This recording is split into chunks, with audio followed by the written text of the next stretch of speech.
trampled.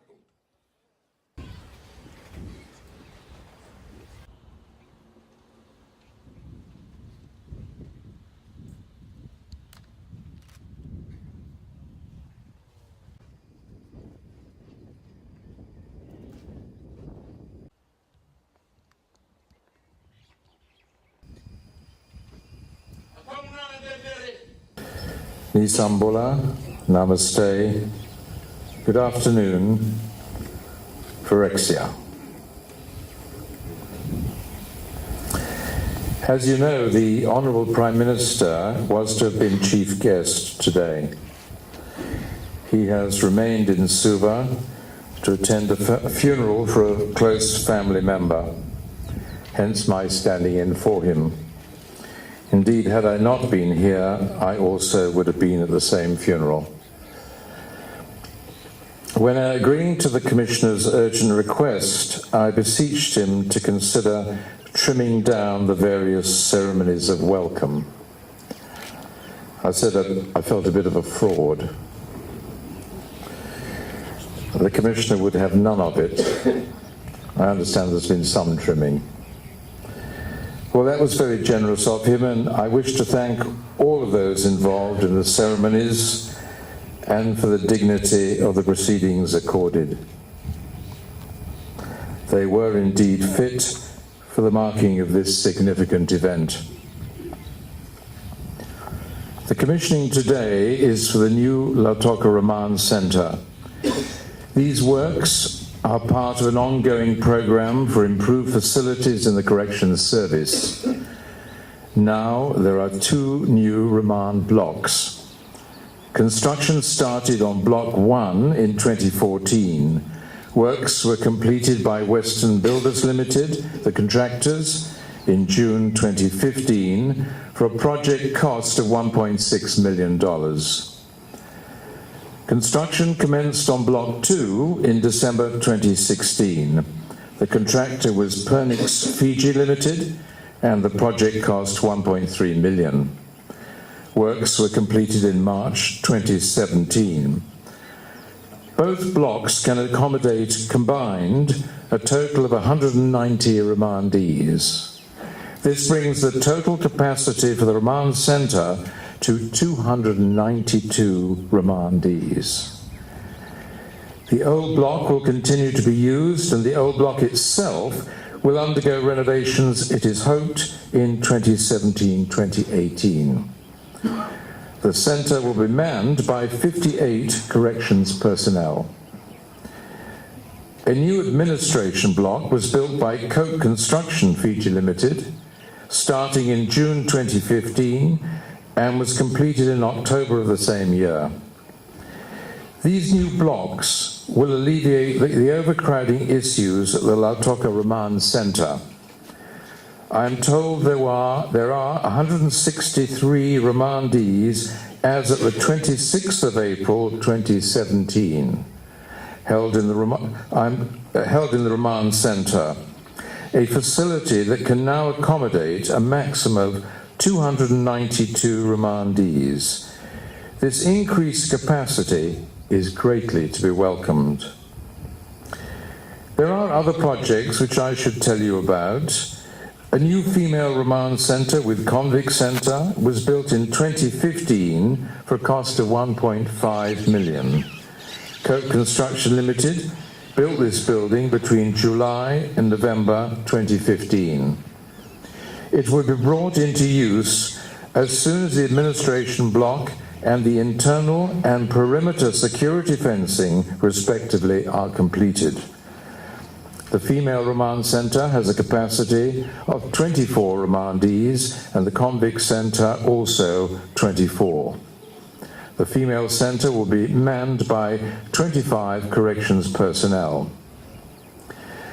Civil works for the new K9 and Emergency Control Unit are awaiting Government Tender Board approval. It is hoped the office building, accommodation and kennels will be completed by July this year. This section will be manned by 10 corrections officers. When I saw the briefing notes for this address today, I was at first a little foxed by these initials and numbers, army jargon. Yes, I remember it well from my military service days. ECU for Emergency Control Unit was easy enough. But what was this K9, the letter K and the numeral 9? Was it a helicopter rescue unit? Perhaps something out of Top Gun or American Sniper? Then it dawned on me. K9 was short for C-A-N-I-N-E, canine for dogs. So the Corrections Service does have a sense of humor after all. There are ideas in train for a new block for the Supervisor Western Division, 6 staff quarters and a training block.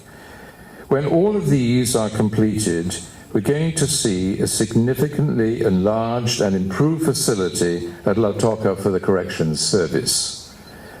On behalf of the state, I would like to thank the 3 contractors involved, Western Builders, Pernix Fiji and Coke Construction, Fiji, for their fine works.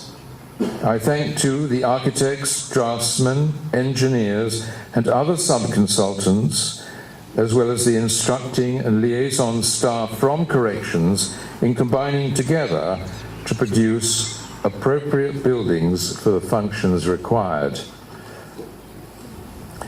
When I was a High Court judge in the early 2000s, in Suva, there was a worrying problem of overcrowding in the corrections facilities. The old remand center and the shed outside were no longer in a safe condition for housing human beings.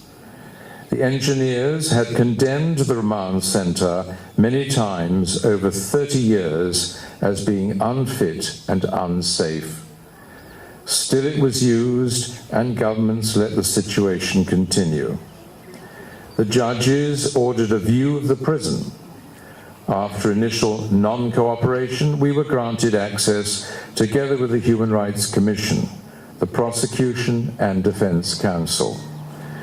I remember the shock on the faces of counsel at seeing what their brothers and cousins, as it were, had to endure.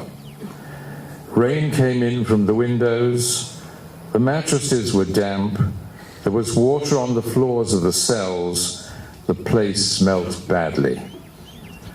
Whatever wrongs these remandees may have committed, they ought not to have been last to live in a pigsty, for that was close to what it was like. Not only had the plaster or concrete fallen off the iron supports in the walls and columns, the iron itself had in places rusted away and was no longer there. Without being engineers, we could well understand the building was unsupported and could collapse at any time. Several sections of the then Constitution, which were repeated in the 2013 Constitution, provide protection for every person in Fiji. Conditions of detention must be those, quote, that are consistent with human dignity, end of quote. That's section 13(1)J of the Constitution. That concept includes many other requirements, including the opportunity to exercise regularly, adequate accommodation, nutrition, and medical treatment. Section 11 sets out the right to freedom from torture of any kind, whether physical, mental, or emotional, and from cruel, inhumane, degrading, and disproportionately severe treatment or punishment. 3 judges then decided in a series of cases that if the remandees were to be housed in the overcrowded, unsafe, and undignified remand center, they would be granted bail, albeit on very strict terms. This was by no means an ideal situation. In normal circumstances, persons facing serious charges such as murder or aggravated robbery would normally not be out on bail. Improving prison conditions for inmates, investing in better, more modern facilities for remandees, these should not be political issues. But carrying out such works is unlikely to win votes. Providing dignified detention or correction facilities must be done by society because it is right to do so. Everyone is entitled to the protection of the Bill of Rights in Chapter 2 of the Constitution. For these reasons, I commend the government for providing the funds for the remand centre at Suva and now for carrying out substantial construction and improvements at the Lautoka Remand Centre also. In Fiji, we are conscious of the need not to waste resources. Increasingly, applications to court for remandees may be handled by CCTV. This removes the need to use scarce corrections or police transport to bring those detained to court.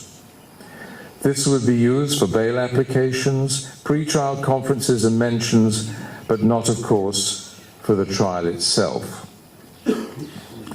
During the course of the year, I hope to see further upgrades to detention facilities for police cells at police stations, for holding cells at courthouses, as well as further projects in the Corrections Department. I, along with other heads of institutions in the justice sector, will report to bodies such as the Association for the Prevention of Torture at Geneva in September on progress in this field.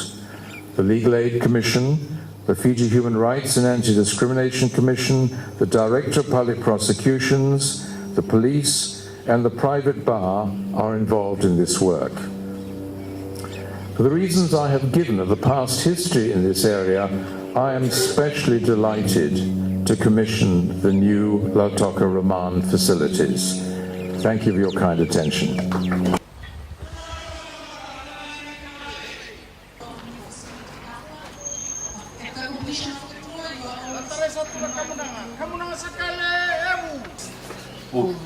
You want me to pull both? Yeah. No. Yes. Please. Okay.